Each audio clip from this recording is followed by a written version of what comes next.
All trauma is stressful, but not every stress is traumatic. Welcome to today's episode. I am Shiro, the Math Guide, a teacher by profession. If this is the first time you're coming across this amazing channel, please do hit that subscribe button and join this family as we get to unlearn, relearn, understand ourselves, and be able to maximize on our potential. If you are a returning subscriber, welcome back. Your support really goes a long way. In today's episode, I want us to dive into the topic of trauma. Looking at the rising cases of feminism in our country, dysfunctional families, sexual assault, I found it fit for us to dive into this topic and get to know, can we be able to overcome all these traumatic experiences that we've been going through? Can we be able to rise from the ashes? By understanding what trauma is and the mechanism of handling this trauma, we will then be able to maximize on our lives, to be able to overcome the negativity, to be able to be optimistic human beings. So trauma is not the abuse that we go through. Trauma is not the pain that we go through. Rather, trauma is the wound that is sustained as a result of all these painful experiences that we go through. Trauma is a very difficult experience.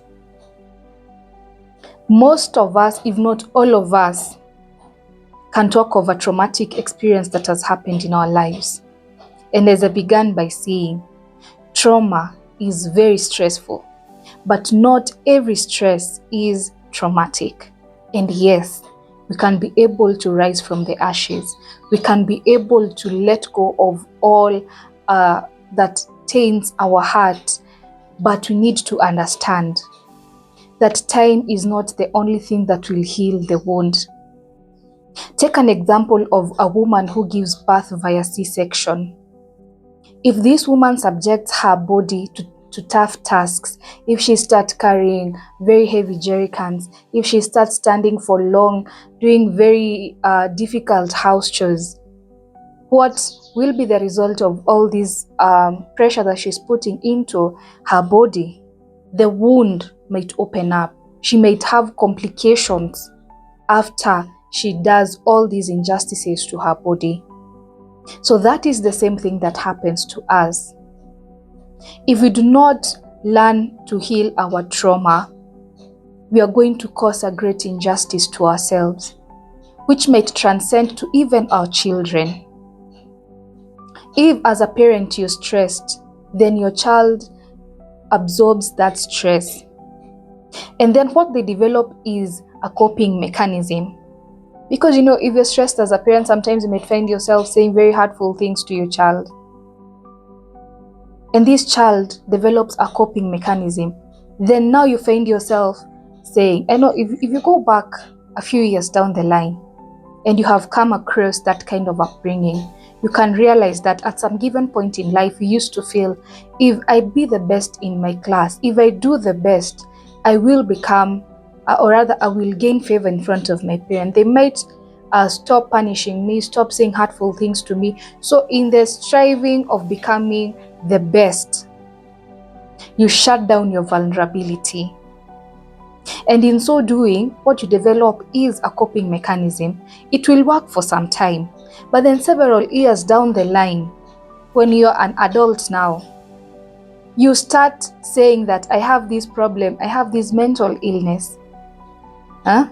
But what really is the problem behind it is that you had a coping mechanism that was working for you when you were a child, but now when you grow up, that coping mechanism no longer works for you. So now that's how you find yourself sometimes falling into addiction, because you did not heal some of these things that you went through as a child. And that's why I'm coming with the statement that time is not the only determining factor for you to heal. I believe that time, what it does, it scars the wound. It gives you now the ability for these problems to not be the first thing that comes to your mind, because you have learned to live with them. But if these trauma is triggered again, the pain is going to come back tenfold. And that's why I say we need to learn how to heal fast. We need, if it has reached a point where you now start considering self-harm, it is high time you seek for professional assistance. And what I can say is that trauma disconnects us from ourselves, from our emotions. And in so doing, sometimes we find ourselves being negative about everything in our life. And that is not a very good mentality. So if you are in a position as a parent, please be present in your child's life. Not only physically, also emotionally. Get to know what this child is going through. Every child has an episode where they are crying. But sometimes this crying, we always say that every time a child cries, it is a way, or they are trying to show distress within them. Something is not right, which is the same case with us. So if we do not get to heal our inner self, then we are going to get all these disconnects that come and affect our mental well-being. So please understand that time will not heal your trauma. You need to do something extra aside from giving it time. Seek assistance where it's needed. Speak it out. Try and engage in things that pleases your heart. Go out, have fun. Do very interesting activities, create memories, have something to hold on to this life.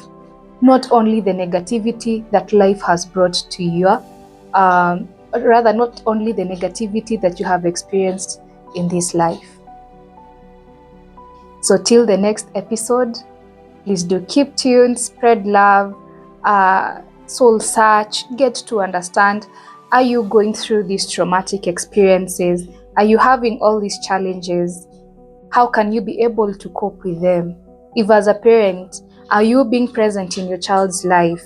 Because that is a very crucial part.